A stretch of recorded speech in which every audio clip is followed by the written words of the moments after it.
Hello, 大家好. Bonjour à tous, j'espère que vous allez bien. Aujourd'hui, nous allons continuer avec notre apprentissage du chinois.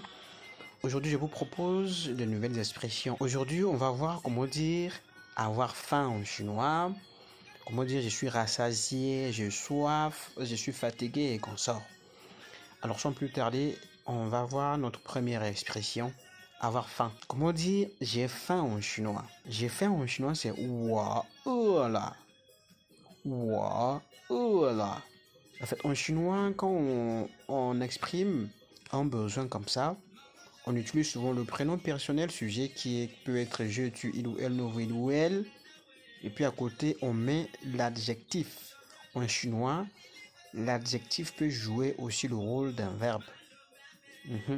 C'est ça aussi la particularité de la langue chinoise. Ce qu'on considère comme le participe passé pris comme adjectif qualificatif en français, en chinois, ça peut jouer le rôle d'un verbe. Voilà pourquoi en chinois, on va dire wa là. Ici, c'est avoir faim. Ça traduit l'expression avoir faim en français. Apprenez, appliquez, écoutez, imitez. Ainsi, on va évoluer. Le mot suivant ou l'expression suivante, c'est je suis rassasié. Comment dire je suis rassasié en chinois? Je suis rassasié en chinois, on dit 我吃饱了。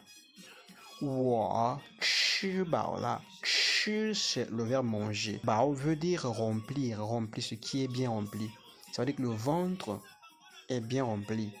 Ce que nous donne 我吃饱了. Avoir soif en chinois, qui est notre expression suivante, c'est 我渴了。我渴了。我渴了. Alors, je me force à prononcer lentement pour que vous compreniez, vous saisissiez bien ma prononciation. Alors, ce que je vous demande, c'est de répéter, imiter.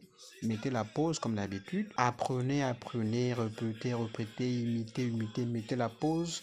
Comme ça, vous allez bien assimiler ce que je suis en train de vous apprendre. L'expression suivante, c'est je suis fatigué. Je suis fatigué en chinois, c'est 我累了。我累了. Lei, c'est être fatigué en chinois. Le chinois n'est pas facile, mais ce n'est pas aussi difficile que ça. Mais ce qui va vous aider à évoluer, c'est avoir l'objectif autour de cette langue-là. Si vous avez l'objectif, ce pourquoi vous apprenez cette langue-là, ça va être facile pour vous. Et si vous apprenez sans objectif, ça sera peut-être quelque chose que vous allez apprendre, mais sans ambition. Ça ne va vous emmener nulle part. Mais quand vous avez des ambitions, par exemple venir en Chine pour étudier, pour faire du business, pour voyager comme ça, la langue là s'impose à vous. Puisque le cerveau sait que quand je vais aller en Chine, je vais être confronté à la langue, même si je parle anglais, mais si vous parlez un peu chinois, croyez-moi que la valeur, la considération que les gens vont avoir à votre égard seront totalement différentes que si vous ne parliez qu'anglais et autres langues. Donc apprenez le chinois si vous en avez la capacité, parce que c'est la langue de l'avenir. Alors l'expression suivante, c'est être en retard. Être en retard en chinois, c'est 迟到. 迟到. Si je veux dire il est en retard, je vais dire 他迟到了. 他迟到了. Voilà un peu ce que je tenais à partager dans cette vidéo. J'espère que celle-ci a été utile encore une fois.